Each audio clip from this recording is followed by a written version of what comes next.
दोस्तों जय Hind. Defence news के इस प्लेटफॉर्म पर दोस्तों आपका स्वागत है। सूबेदार तोमर आपसे मुखातिब है और आपको इंफॉर्मेटिव जानकारी भरे फैक्ट एंड फिगर से लबालब डेटास और रिसर्च और डीप स्टडी के ऊपर आधारित वीडियोस व्लॉग बनाना मैंने शुरू किया है।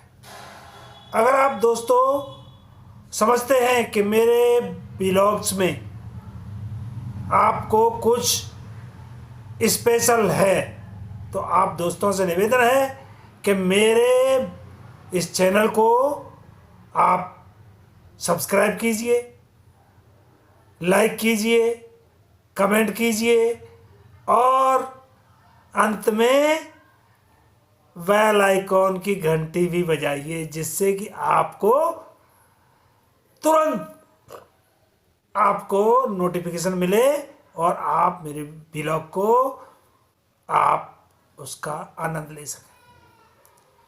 सो दोस्तों, now come to the point. सबसे पहले मैं हमारे उन जे.एंड.के में उन अभागे यात्रियों को के प्रति भगवान से उनकी आत्मा के प्रति शांति की दुआ करना चाहता हूँ। आप भी मेरे साथ उनके जियो बस डोडा में एक बस में 36 या 37 यात्री बेचारे काल के गाल में समा गए। उनकी बस 400 मीटर गड्डी खाई में चली गई। तो मैं आपसे भी दुआ करता हूँ कि उनकी मृत आत्माओं की शांति के लिए आप मेरे साथ दुआ मांगें। दूसरी बात दोस्तों, बड़े दुख के साथ कहना पड़ रहा है कि जे.एंड.के में नहीं, उत्तराखंड में उत्तरकाशी के पास यमुनोत्री रोड पर जो टनल अंडर कंस्ट्रक्शन चल रही है उसमें हमारे 40 बेचारे मजदूर जो अपने पसीने को बहाकर हमारे लिए, हमारे सब के लिए एक टनल में कंस्ट्रक्शन का काम, उसको खोदने का काम कर रहे थे। और संडे सवेरे लौटते समय अपनी जब ड्यूटी ख़त्म करके वो लौट रहे थे तो वो टनल में मिट्टी खसकने की वजह से उसी में फंस गए। शुक्र यह है जो अथॉरिटीज़ बता रही है कि वो अभी सभी जीवित हैं और उनसे संपर्क भी चल रहा है। लेकिन बात असली में ये कहना चाहता हूं कि दोस्तों, मुझे दुख इस बात का है, मैं कहते हुए बड़ा I am very with heavy heart, कि अगर किसी मिनिस्टर का कुत्ता दब गया होता, किसी मिनिस्टर का, किसी बड़े आदमी का कुत्ता दब गया होता ऐसी सुरंग में,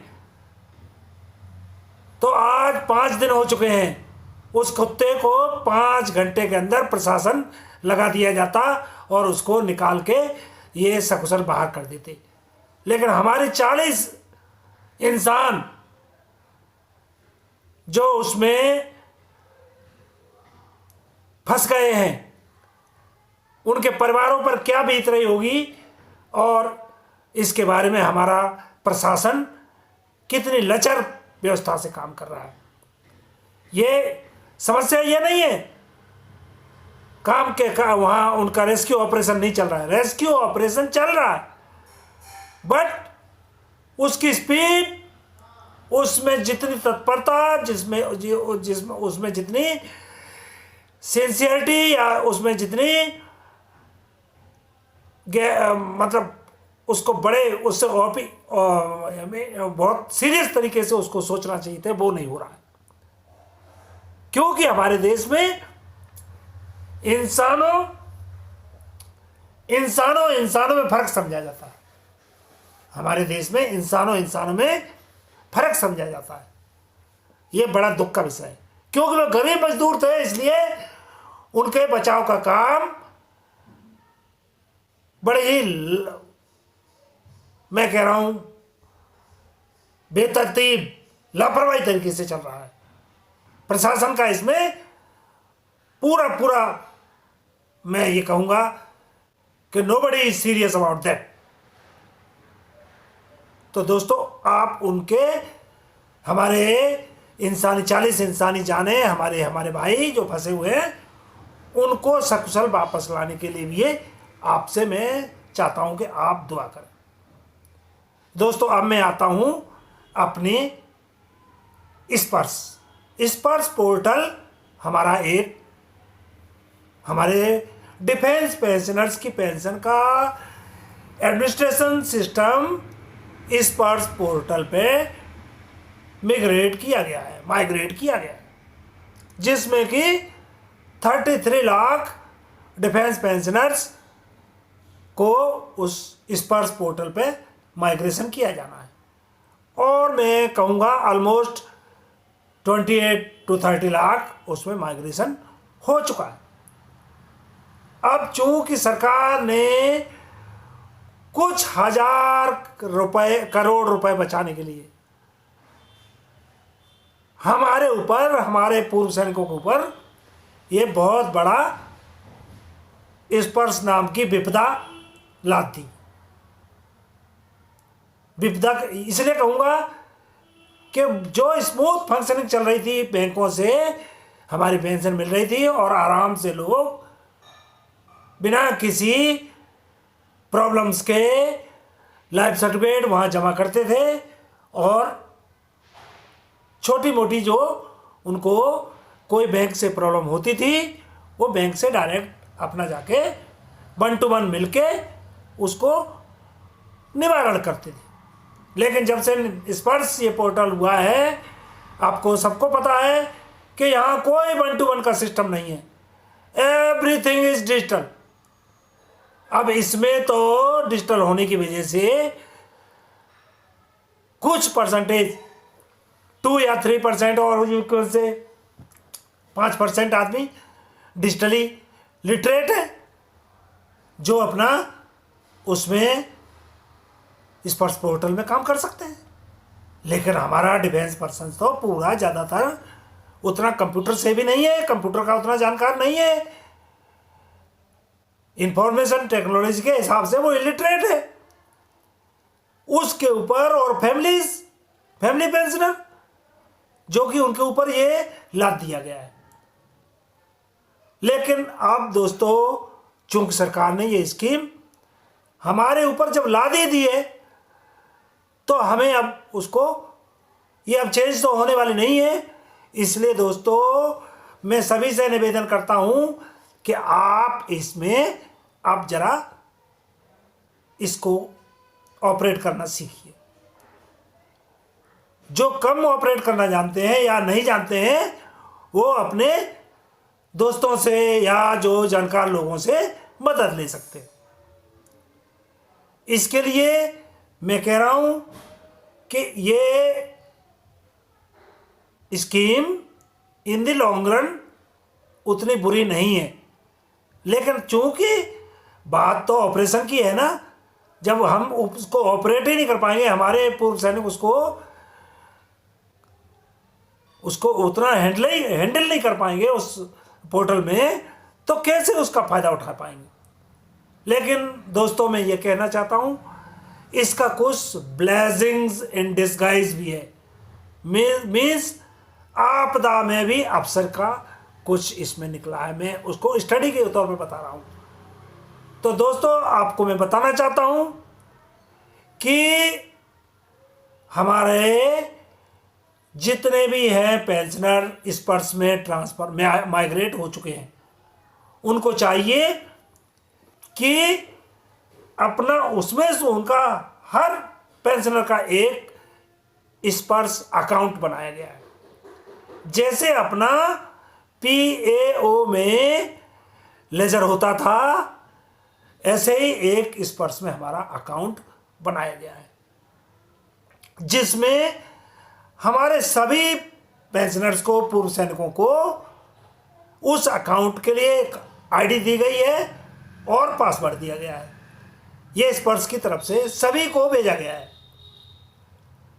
तो जो हमारे पूर्व सैनिक हैं, उसमें से मैं जब बात करता हूँ, जब लोगों में मैं पूछता हूँ अपने आसपास, तो 5% लोग भी अभी तक इस पर्स के अकाउंट को उन्होंने खोल के नहीं देखा है।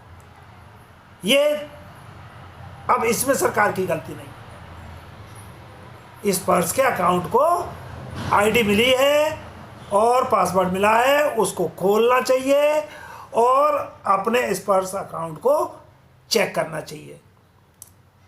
अभी इतना आपके लिए मैं बताना चाहता हूं कि इसकी अच्छी बात है।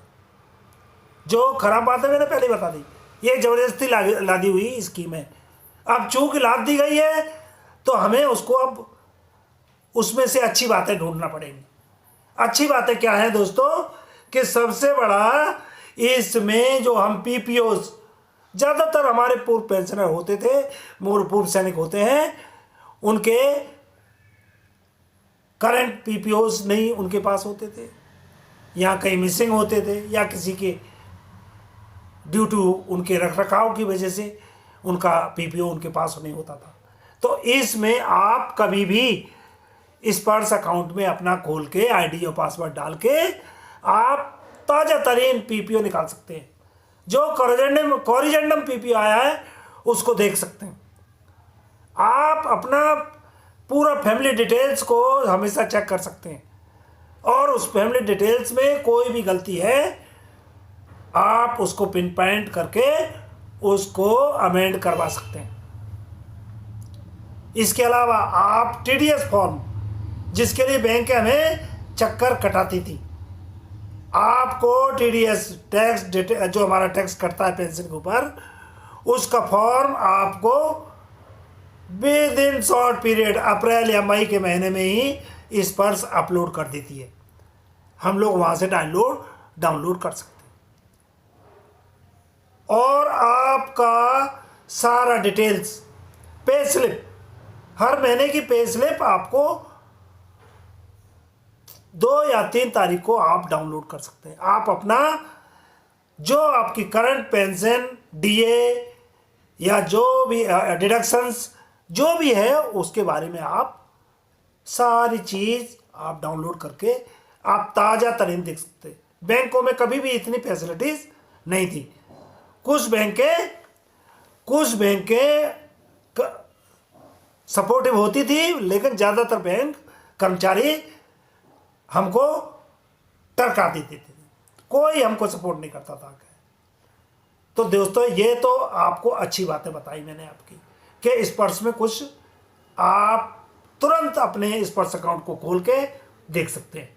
इसके अलावा कंप्लेंट, बैंक में जब हम कंप्लेंट लगाते थे किसी चीज़ की तो उसकी कोई सुनाई नहीं होती थी, लेकिन इस पर्स में आप डिजिटल कंप्लेंट है, ऑनलाइन कंप्लेंट है, और उसमें आप कंप्लेंट लगा के आपको उसका कंप्लेंट नंबर मिलता है, और कंप्लेंट नंबर के बाद विद इन टाइम पीरियड है 30 days you will get reply, online reply आपको पोर्टल पे आप चेक कर सकते हैं।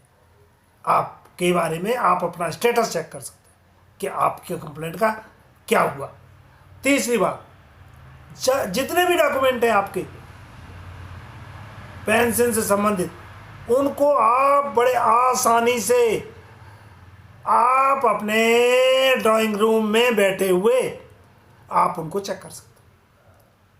किसी के चक्कर काटने की जरूरत नहीं है। तो दोस्तों ये आपको मैंने इसकी अच्छाई बताई। इसके अलावा और भी है। फैमिली पेंशन, जब हमारे किसी पूर्व सैनिक की पेंशनर की मृत्यु हो जाती थी तो उसकी फैमिली पेंशन उसकी फैमिली के नाम जाने में बैंक और रिकॉर्ड और अपना डिस्ट्रिक्ट सोल्जर बोर्ड, इनका रोल रहता था। जो कि कोई कोई तो 2-2 साल 3-3 साल तक हमें हमारी फैमिलीज को पेंशन उनको शुरू नहीं हो पाती थी। लेकिन अब वेरी सिंपल प्रोसीजर हो गया है कि आप इस पर्स पोर्टल में डेथ सर्टिफिकेट अपलोड कीजिए और फैमिलीज को विद इन 7 डेज आपकी फैमिली को, मतलब पूर्व सैनिक की फैमिली को जिसकी हस्बैंड की डेथ हो गई, तो उनकी फैमिली को पेंशन शुरू हो जाती है। तो ये कुछ बातें अच्छी भी हुई हैं, कुछ प्रॉब्लम भी अभी भी है। आगे चलकर इसमें जो कुछ कमियां हैं वो भी आगे चलकर ठीक होंगी, वो भविष्य के गर्त में है, इसलिए अभी मैं उनके बारे में कुछ नहीं बोलूँगा। दूसरी चीज, पारदर्शिता, ट्रांसपेरेंसी। बैंकों में आप कभी भी जाते थे, अगर आप किसी भी चीज़ के बारे में पूछते थे, बैंक वाला कर्मचारी आपको कभी भी कुछ आपके पेंशन के बारे में, इवन डीए के बारे में नहीं बताता था। इवन बेसिक पेंशन आपकी कितनी है, तो हमारे पूर्व सैनिकों को वो बेसिक पेंशन बताने को तैयार नहीं है। अभी आपको किसी के पास जाने की जरूरत नहीं है। You will get your current pension, current DA on your portal. उंगलियों पे आप अपने मोबाइल को घुमाइए या किसी पेंशन सर्विंग सेंटर में जाइए या कम्युनिटी सेंटर में चले जाइए, आपको 5 मिनट के अंदर आपके पेंशन का सारा डेटा, सारा आपकी उसका आपको अकाउंट्स का डिटेल्स मिल जाए। ये सारी बातें हुई। तो इसलिए दोस्तों मैं बता रहा हूँ कि स्पर्श पोर्टल में एक और चीज़ हुई। पहले हमारा पेंशन सैंक्शनिंग अथॉरिटी होती थी, पीसीडीए, पेंशन इलाहाबाद, और पेंशन डिस्ट्रीब्यूटिंग एजेंसी हुआ करती थी हमारी बैंक में अकाउंट अभी भी है। आपको बताऊं, ये किसी को कंफ्यूजन नहीं होना चाहिए, अकाउंट बैंक में ही रहेगा, लेकिन अभी पेंशन डिस्ट्रीब्यूटिंग अथॉरिटीज़ भी हमारी पीसीडीए पेंशन इलाहाबाद हो चुकी है। दोस्तों ये सबको क्लियर होना चाहिए। और आपके लॉगिन और आईडी और पासवर्ड सिंपल।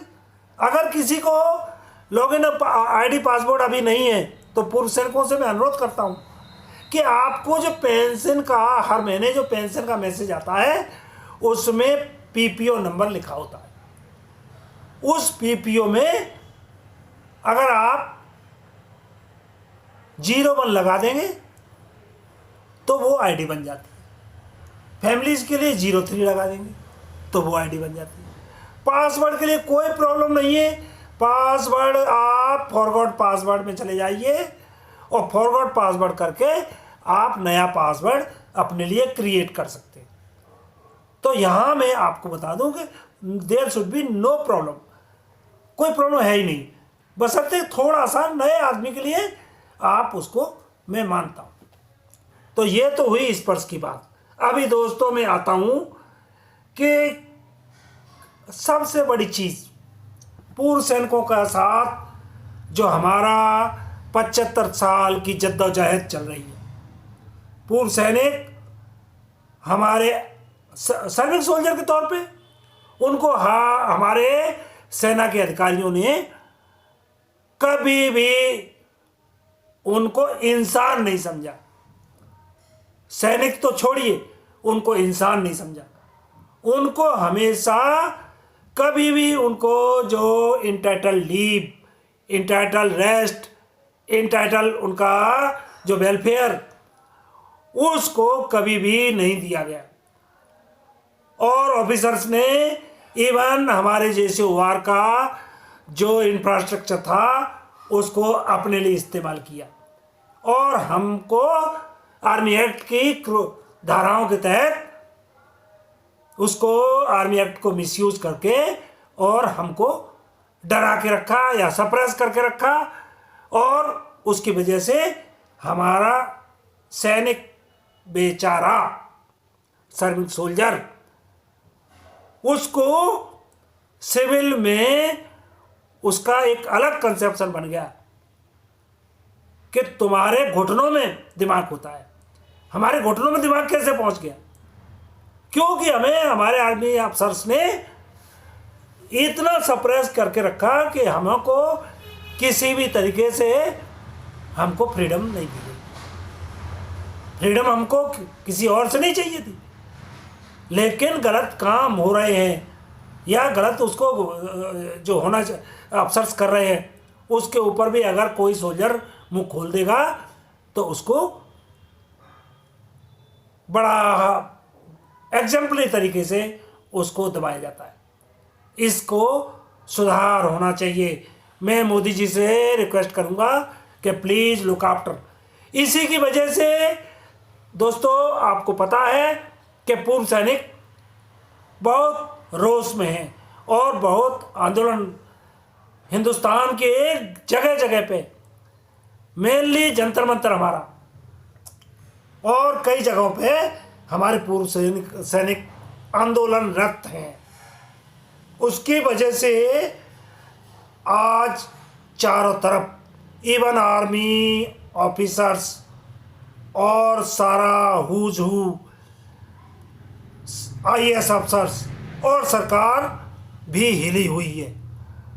सब लोग में सन्नाटा फैल गया है कि पूर्व सैनिक भी, क्योंकि इनको तो पता ही था, इनको पता ही नहीं था कि ये सोते हुए शेर अब जाग चुके हैं, सोते हुए शेर अब जाग चुके हैं और ये अपना हक लेना जानते हैं। बस ये सिर्फ बात इतनी थी कि अभी तक ये सोए हुए थे, इनको अपनी ताकत का पता नहीं था। आज वो इनको अपनी ताकत का इनको एहसास हो गया है।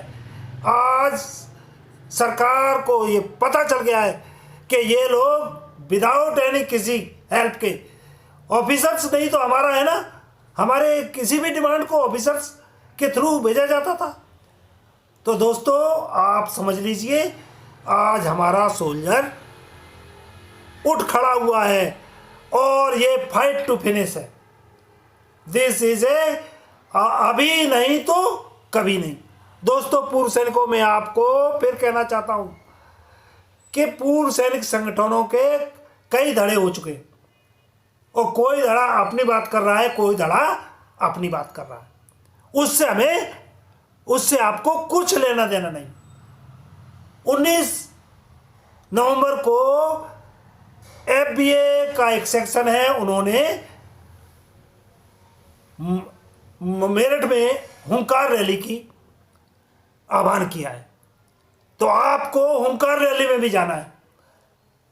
25 नवंबर को हमारे साहब का सैनिक संघर्ष कमेटी है जंतर मंतर का, पर जिसका 10 महीने से संघर्ष चल रहा है, उन्होंने 25 नवंबर को नई दिल्ली में रेल रोको आंदोलन का आह्वान किया है।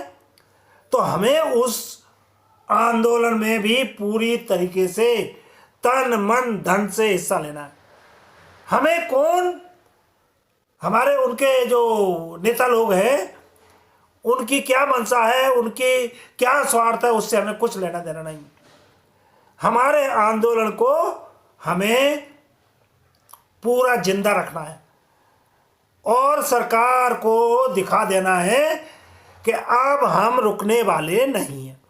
मोदी जी को अब ये पता चल जाना चाहिए कि 2024 में उनकी कोई आसान राह नहीं होने वाली। हम कोई छोटे मोटे गुट नहीं हैं, हम 30 लाख और 33 लाख सैनिक हैं और उनकी फैमिलीज और हमारे BSF, CRPF, ITBP और कई हमारे पैरामिलिट्री फोर्स हैं।